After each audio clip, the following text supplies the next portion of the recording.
Հայաստանը սեփական ինքնաթիռներով տարիներ առաջ տարեկան տեղափոխում էր 5,5 միլիոն մարդ։ Հիշում է Հայաստանի Հանրապետության Հանրային խորհրդի օդային տրանսպորտի քաղաքականության հարցերի ենթահանձնաժողովի նախագահ Դմիտրի Աթբաշյանն ու փաստում 2013 թվականին հայկական ավիացիան մահացավ։ Աթբաշյանը խնդիրը տեսնում է օդային օրենսգրքում, որտեղ չկան ավիացիայի զարգացմանը նպաստող դրույթներ։ Մի քանի փորձ կար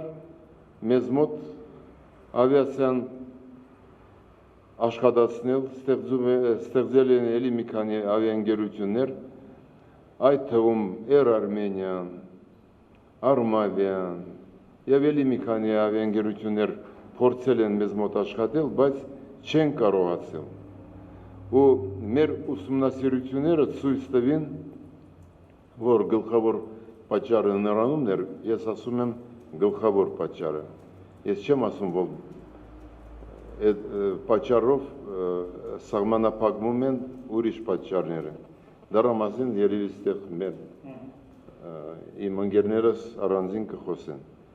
Բայց գլխավոր պատճառը նա էր, որ Հայաստանը չուներ ու մինչև հիմա չունի լավ մշակված, կատարելագործված իրավաբանական դաշտ ավիացիայի աշխատելու զարգանալու համար։ Ավիաինժեներ Գրիգորի Վարդանյանն էլ խոսելով ազգային ավիափոխադրող ունենալու հրամայականի մասին մեջբերեց միջազգային օրինակներ։ Լատվիայում օրինակ գործում են 19 ավիաընկերություններ, եւ դա այն դեպքում, երբ այդ երկիրն ունի ելք դեպի ծով ու շրջափակված չէ թշնամի երկրներով։ Մենք դատապարտված ենք ավիաընկերություն ունենալու, մենք չունենք ուրիշ հաղորդակցության միջոցներ արտաքին աշխարհի հետ։ Հետևաբար, ինչպես ասացի, մենք դատապարտված ենք սեփական փոխադրող ունենալու։ Սեփական ավիափոխադրող ունենալու համար պետք է խնդրին մոտենալ համակարգային։ Ես իհարկե համաձայն եմ պարոն Աթբաշյանի թեզի հետ, որ մենք կարիք ունենք պետական օրենսգրքի, օդային օրենսգրքի, իհարկե կարիք ունենք, բայց ես համոզված եմ, որ դա մեր ավիաընկերություն կամ avիաընկերություններ ունենալու բալասանը չի հանդիսանում սեփական օրենսգիրքը։ Մենք ունենք չտեսնված քրեական օրենսգիրք, որը ոչ ոքի համար գաղտնիք չի, գործում է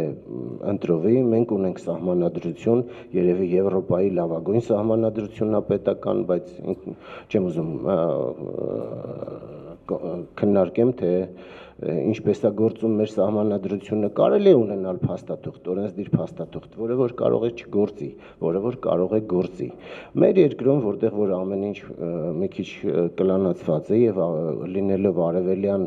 երկիր, մեր մոտ ամեն ինչ կենտրոնացված է դեպի մի կամ երկու ուղղություն, կառավարման մեխանիզմների մենք կարիք ունենք ոչ միայն օրենսգրքի, այլ մենք կարիք ունենք մոտեցման, պետական մոտեցման այդ ընկերությունները ունենալու։ Ազգային ավիափոխադրող ունենալու անհրաժեշտությունն ըստ նախկին օդաչու Հայաստանի Հանրապետության Հանրային խորհրդի օդային տրանսպորտի քաղաքականության հարցերի ենթահանձնաժողովի անդամ Հակոբ Ճաղարյանի պայմանավորված է առաջին հերթին պատերազմական վտանգով։ Ես բացի այդ ուզում եմ ասեմ, որ այդ օդային օրենսգիրքը իր մեջ պարունակում է մի այնպիսի բան, ինչպիսին է պատասխանատվությունը ավիացիայի զարգացման համար, որը շատ կարևոր է եւ փորձը ցույց է տալիս, որ հենց այդ պատճառով էլ մեր ավիացիան բնաջնջվեց։ Գործնենք մենք ավիացիան եւ մենք, ինչպես ասեց պարոն Ճագարյանը, նույնպես դատապարտված ենք ունենալ սեփական ընկերություն, որովհետեւ վերջին տարիների դառը փորձը, դա երկրաշարժը, դա Ադրբեջանում հայերի կոտորածը եւ այլը ցույց տվեցին, որ ոչ մի ավիաընկերություն պատերազմի ժամանակ չի ունենալով ապահովագրություն, պարզապես խուսափելու է Հայաստանում թռիչքներ կատարելուց, որովհետեւ եթե մի երկրում, որտեղ կան պատերազմական գործողություններ, ոչ մի ավիաընկերություն այդ երկրում թռիչքներ չի իրականացնելու։